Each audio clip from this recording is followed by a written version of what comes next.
Welcome to What's the Stack? As tech recruiters, every day we're asking the question, what's the stack? And now we want to bring that question to life by asking some of our favourite technical friends in Brisbane, what's their stack? All while eating a stack of pancake in Brisbane's iconic church turned pancake restaurant 24/7, and that's the Pancake Manor. Today we're meeting with Scott Warren. We reckon Scott Warren is the nicest guy in tech. He's had over 15 years of experience both here in Brisbane and down south in Melbourne, and he's currently the head of engineering at Rexlabs. Scott is also really tall, like really tall. And we've also heard that he drives in this Cube. We didn't fact check that last one, so don't trust us on that, but let's go meet Scott.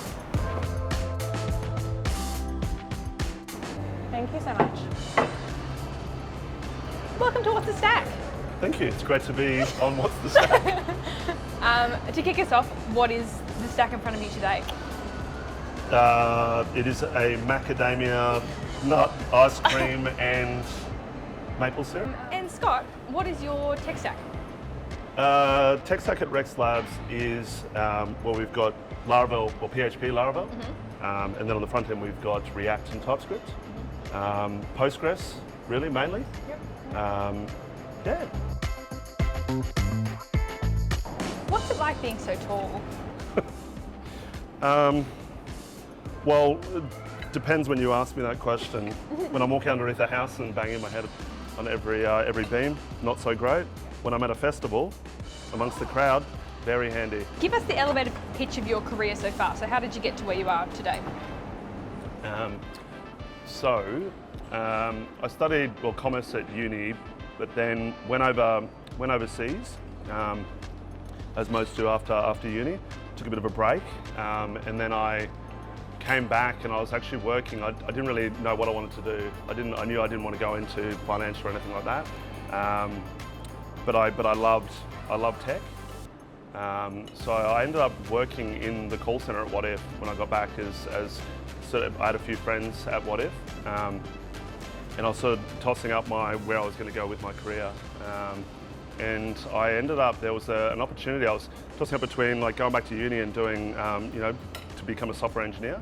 But then there was an opportunity upstairs at What If as a QA.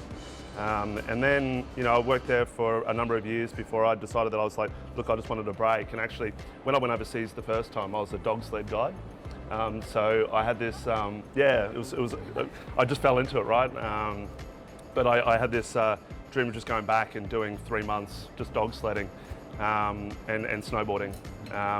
But as it turned out, I followed a mate. I went over to see a mate in the middle of Canada in Saskatchewan, and met my wife there, and then decided to stay there, and got a job as a QA in a startup over there. And as that grew, there was a need to get into that product space, which again, I loved being in with the requirements, and I loved, again, solving those problems. So slipped into project management, or PO actually.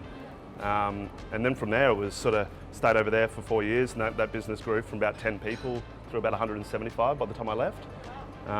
Came back home, and then went straight back into project management. And then with that, it was a startup again. And during that time, I transitioned into the technology role, working with developers day in, day out. Had a bit of had a real knack for it, I thought. And then just moved into a head of technology role, went through an acquisition with Catapult, got brought on there as head of software, and then was down in Melbourne for a couple of years. And then obviously COVID hit, right? My wife fell pregnant, and then I decided that it was the time to move back with friends and family.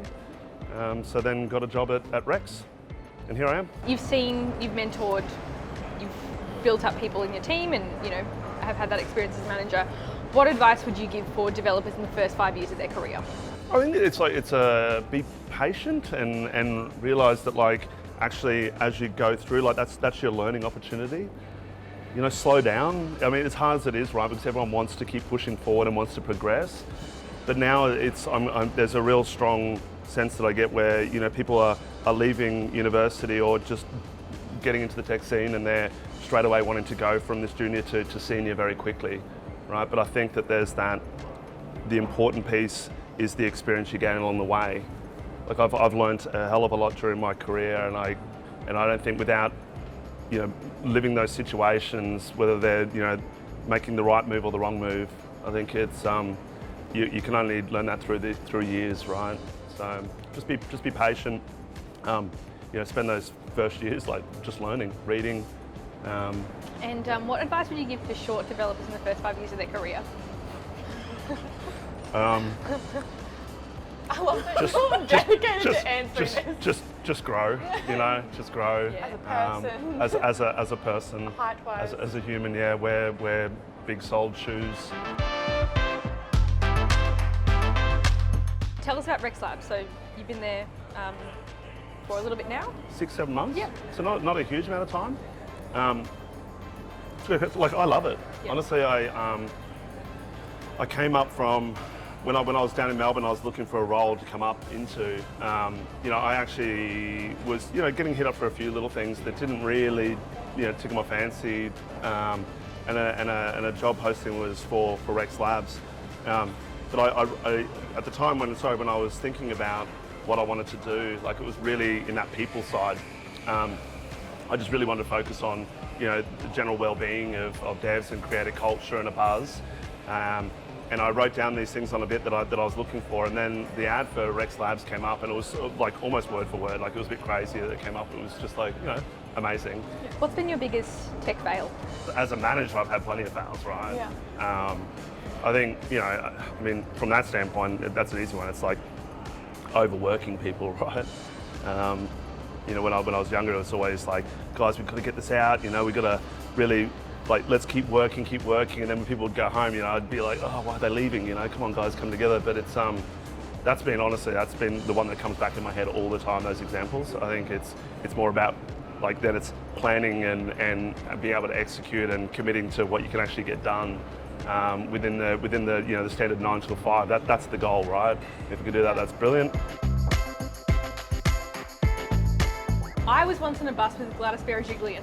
Who's that? Joking. Oh. Keep going. I was like, oh no. It's a younger reference. No. Keep going. Who's your coolest celebrity run-in? Oh, I had dinner with Paul Kelly Wow! at his house. Wow! Why? There you go. Sorry, making a short role. So yes, now it's a long story. My sister is a muso down in Melbourne. Yeah. Known Paul Kelly, well, actually Paul Kelly's partner. Yeah. And my sister, they're very good friends, and so as a result of that, I think my sister is good friends with Paul Kelly. And for her birthday, Paul invited her around to the house, and of course I was a guest. Amazing. Yeah, and we went through all his old cassette tapes. Yeah. His car soundtrack was amazing. Cassette tapes? Yeah, I know, right? Tell me again. I'm sorry. And did he make the gravy? Oh, shit. It was like a vegan dinner. Actually, it was a vegan dinner. So if there was gravy, it wasn't very good gravy. No, not the real stuff. Yep. Who's playing you in a movie version of your life? Nicolas Cage. Yeah, I don't mind that. Yeah. You had that ready to go. Why? It's because I've been called Nicolas. Like, look, if you just yeah. imagine I see it. A having shorter you. I had hair. Having hair, I think Hollywood takes you down a few inches. Yeah. That's fine. Yep. Actually, there was I've received "You look like Nicolas Cage" a lot. If you could only code in one language for the rest of your life, what would it be? Probably JavaScript. No, every time. It's I know it's classic. boring, isn't it? But it's like it does both, so Yeah. it's pretty safe. It's a safe bet. And final question, what do you love about having a career in tech?